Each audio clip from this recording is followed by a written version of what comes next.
Antes de estudarmos a lição desta terça-feira, 27 de junho, Saulo em Damasco, precisamos orar a Deus. Eu convido você neste momento a orar comigo. Pai bondoso, como é bom estarmos na Tua presença, como é bom poder receber do Senhor orientações, instruções para termos uma comunhão melhor com o Senhor. Oriente-nos neste momento, ilumine a nossa mente, nos dê compreensão. Pedimos por Jesus. Amém. Vejam que durante o encontro de Saulo com Jesus, ele ficou cego. E ele foi então instruído a ir à casa de um homem chamado Judas. Saulo estava indo em direção a Damasco com o objetivo de prender os cristãos e até mesmo de acabar com a fé cristã. Ele saiu de Jerusalém com este propósito, com autorização dos principais sacerdotes. Esta era a meta dele. Ele queria que os cristãos estavam errados e ele estava certo da forma que ele estava agindo. Ele estava cego espiritualmente falando. E ele ficou cego fisicamente. E somente quando ele se tornou cego fisicamente é que ele pôde perceber os erros que estava cometendo. Ele esteve ali na casa de Judas e ele então ficou ali aguardando a visita de Ananias. Sem dúvida, queridos, a cegueira física de Saulo foi um poderoso lembrete da cegueira espiritual mais ampla que o havia levado a perseguir os seguidores de Jesus. Eu fico pensando na história de Sansão também. Um contexto diferente, uma história diferente, mas também Sansão, ele foi uma pessoa escolhida para ser um servo de Deus, um instrumento nas mãos de Deus. E enquanto ele enxergava fisicamente, ele fez muitas coisas erradas, desobedeceu a Deus e praticou muitos erros. Somente quando ele ficou cego fisicamente é que ele pôde enxergar os erros que havia cometido. E foi aí então que ele se colocou nas mãos de Deus. É lógico que Saulo, a princípio, não tinha sido colocado para ser um instrumento nas mãos de Deus, mas Deus ele tinha um plano de transformar esse homem cego espiritual, através da cegueira física, agora para ser um instrumento poderoso nas mãos de Deus. E na estrada de Damasco, então, Jesus se manifestou a ele. E aí, então, tudo mudou na vida de Saulo. Vejam que Saulo pensava que tinha razão, pela forma que vivia, do jeito que vivia e as coisas que fazia também. Mas estava equivocado, nós sabemos porque lemos a Bíblia e conhecemos a história. Em vez dele trabalhar para Deus, ele havia trabalhado contra Deus. Quando entrou em Damasco, Saulo era um homem diferente do orgulhoso e zeloso fariseu que havia saído de Jerusalém. Em vez de comer e beber, passou os seus primeiros 3 dias em Damasco jejuando, orando e refletindo sobre tudo o que tinha acontecido. Quando nós olhamos o livro de Atos, capítulo 9, verso 10 a 14, nós temos aqui Ananias recebendo uma visão de Deus, sendo orientado por Deus a ir até a casa de Judas para poder, então, fazer ali um milagre na vida de Saulo. E o relato está no livro de Atos 9, verso 10 a 14, que diz assim: Ora, havia em Damasco um discípulo chamado Ananias. Disse-lhe o Senhor numa visão: Ananias. Ao que respondeu: Eis-me aqui, Senhor. Então o Senhor lhe ordenou: Dispõe-te e vai à rua que se chama Direita, e na casa de Judas procura por Saulo, apelidado de Tarso, pois ele está orando. E viu entrar um homem chamado Ananias, e impor-lhe as mãos para que recuperasse a vista. Ananias, porém, respondeu: Senhor, de muitos tenho ouvido a respeito desse homem, quantos males tem feito aos teus santos em Jerusalém. E para aqui trouxe a autorização dos principais sacerdotes para prender a todos os que invocam o teu nome. Imagine, queridos, o que deve ter passado na mente de Ananias. Saulo, O perseguidor não era apenas um seguidor de Jesus, mas também se tornou Paulo, o apóstolo escolhido por Deus para levar o evangelho aos gentios. Isso está no livro de Atos 26, 16 até o verso 18.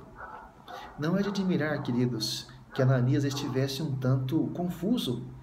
Se a igreja em Jerusalém estava hesitada, ou hesitante em aceitar Paulo cerca de 3 anos após a sua conversão, isso está registrado no livro de Atos 9, 26 a 30, podemos imaginar então as dúvidas e preocupações que enchiam o coração dos fiéis em Damasco, somente alguns dias depois do evento.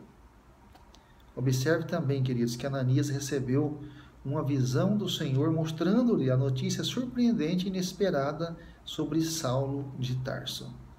Talvez nenhuma outra coisa que não fosse uma visão o tivesse convencido de que aquelas informações acerca de Saulo eram verdadeiras e de que o inimigo dos cristãos, judeus, havia se tornado um deles, um cristão genuíno. Vejam, Saulo tinha saído de Jerusalém com poder e com autorização dos principais sacerdotes para acabar com a fé cristã.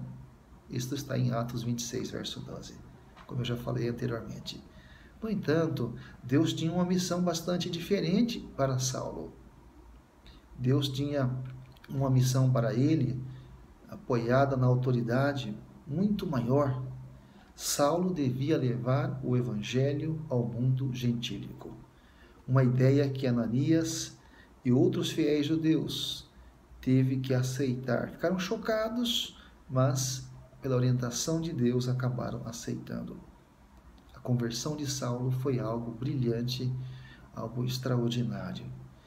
Onde Saulo havia procurado impedir a propagação da fé cristã, Deus o usaria para disseminá-la muito além do que os cristãos judeus poderiam imaginar.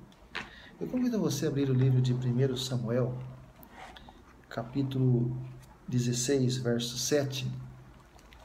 Esse texto aqui é bem interessante, ele fala no contexto em que Samuel ele foi enviado à casa de Jessé para escolher ali entre os filhos de Jessé um rei, para Israel. Nós sabemos que no lugar de Saul, Deus escolheu Davi. E nesse capítulo 16, verso 7 de 1 Samuel, nós temos aqui como é que Deus vê as pessoas, diferentemente do ser humano.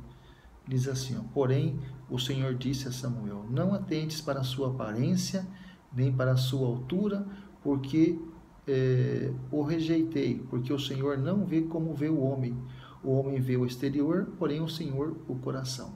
Saul era formoso, era bonito, alto, tudo mais. Mas Deus, ele não olha muito para a aparência, ele olha para o que vai dentro do coração. Entre os demais irmãos de Davi, muito mais bonitos do que ele, Deus escolheu Davi para ser o rei de Israel. O livro de Mateus, queridos, capítulo 7, o verso 1, diz assim, que não julgueis para que não sejais julgados. Nós temos a mania, o costume de julgar as pessoas pela aparência, e olhamos ali naquela pessoa, achamos que ela nunca terá condições de alcançar o objetivo de ser um líder, de desenvolver uma função, uma atividade na igreja, ou até mesmo de ser um pastor, de ser algum líder maior dentro da instituição pela qual você congrega. O livro de 1 Coríntios 4, verso 5, diz assim, portanto, nada julgueis antes do tempo, até que venha o Senhor, o qual não somente trará à plena luz as coisas ocultas das trevas, mas também manifestará os desígnios dos corações. Então, cada um receberá o seu louvor da parte de Deus. Bonito, né? Nós, como cristãos, como seres humanos, não podemos julgar.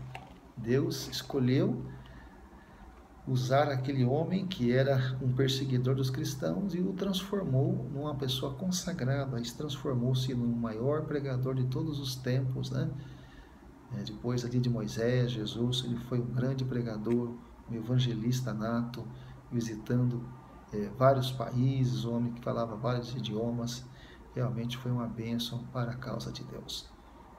Então vejam, queridos, Saulo, em Damasco, se tornou um novo cristão. Lógico que na estrada de Damasco ele já caiu, ficou cego fisicamente, mas espiritualmente ele ficou muito consagrado.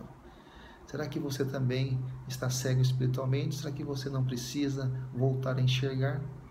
Peça esse milagre de Deus e Ele vai fazer na sua vida. Você deseja isso? Que bom. Vamos orar então. Obrigado, Senhor, por nos dar essa oportunidade de renovação, de entrega. Renove-nos, ó Pai, transforme-nos, nos dê a visão espiritual. Tire de nós essa cegueira, tire de nós o pecado e nos dê a paz de espírito. Pedimos e agradecemos por Jesus. Amém. Que Deus te abençoe e te guarde. Um grande abraço, fique na paz do Senhor.